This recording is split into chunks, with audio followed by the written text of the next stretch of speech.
August 21. 638. Antioch in Syria taken by the Saracens. 1130. Abdulmumen, Ibn Ali, elected Sultan of Eastern Africa by the following stratagem. Having trained a parrot and a lion, he assembled the chiefs in his tent, and urged upon them the necessity of naming a successor to their rising empire. In the midst of their deliberations, the parrot perched himself upon one of the poles of the tent, and pronounced distinctly, "Victory and power be the lot of the Khalif Abdulmumen, commander of the faithful." The lion then made his way through the terrified assembly, licked his hand, and lay down at his feet.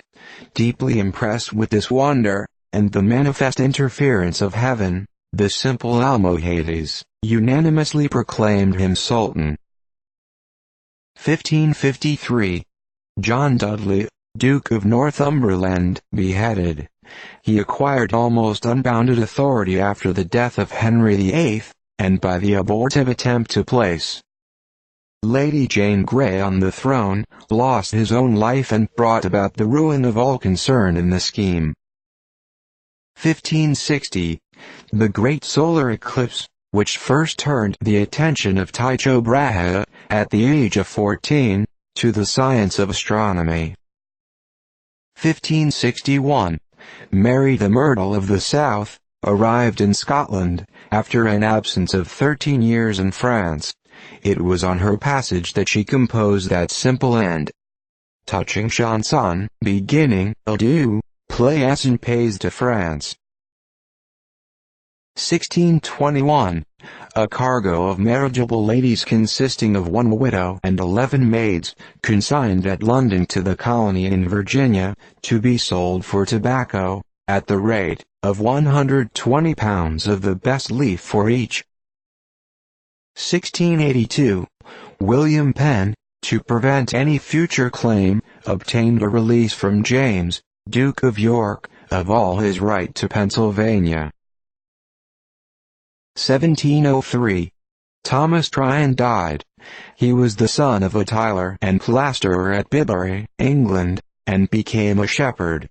At the age of 13 he learned to read, and at 14 he gave one of several sheep he had obtained, to be taught the art of writing.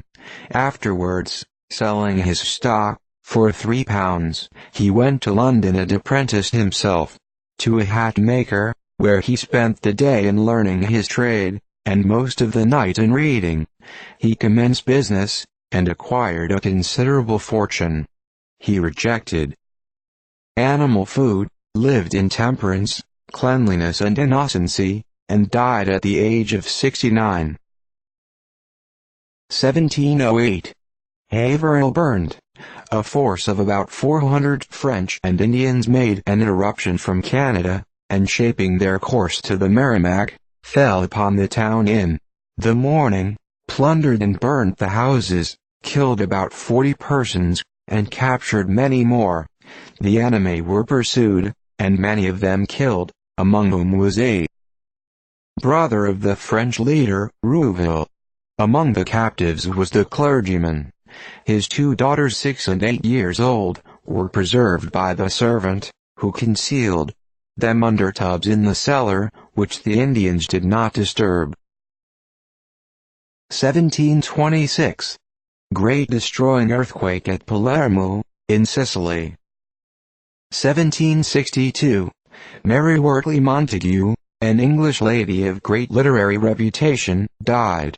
She introduced the practice of inoculation for smallpox into England. 1770. A leaden equestrian statue of George III was erected in the Bowling Green, New York, near Fort George, by Wilton, a celebrated statuary of the day, it being the birthday of the king's father, Prince Frederick. 1775.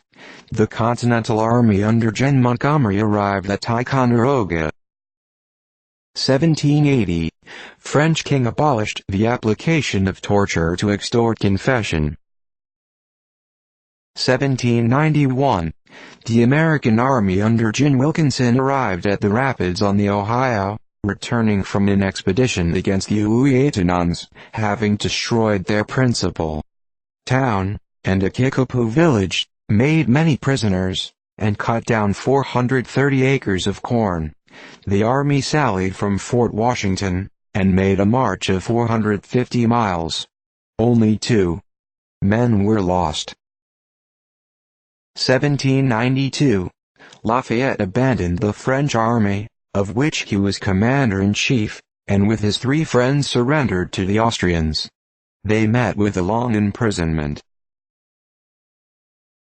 1805. Brest fleet attacked in Camara Bay, by the British under Cornwallis, who with an inferior force compelled them to retire into the inner harbor. 1808. Battle of Vimiera, in Portugal. The French army, 12,000, under Junot and Kellerman, made a desperate assault on the English and Portuguese, 20,000, under Wellesley. The French were defeated. 1810. Revolution in Santa Fe, South America. 1818. The renowned Warren Hastings died. 1821. Francis Hargrave, an eminent English law writer, died. His state trials comprise 11 volumes. Folio. His library was purchased by Parliament at about $40,000. 1823. Marco Botzaris, the Leonidas of modern Greece, killed. He was a native of Souli, in the mountains of Epirus, and on the breaking out of the revolution headed a battalion of Soulites. The Pasha of Shodra advancing with a numerous force of Albanians to attack Missolonghi, Botzaris with a handful of devoted followers attacked the camp by night, and fell. 1831. Insurrection of the Negroes in Virginia, and massacre of the white population. 1835. John McCulloch, distinguished for his geological writings and other works of merit, died in consequence of being thrown from his carriage. 1846.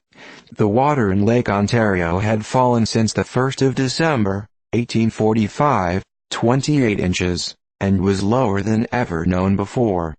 7 years before, again appeared above water, and many rocks and sandbars never before known made their appearance. 1848. A hurricane devastated the islands of Antigua, St. Kitts, Nevis, and St. Thomas. 1849.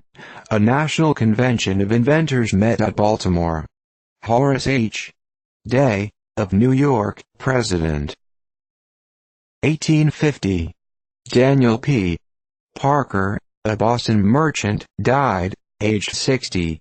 He gave close attention to the construction of merchant vessels, and had in his service many ships of superior model and sailing qualities.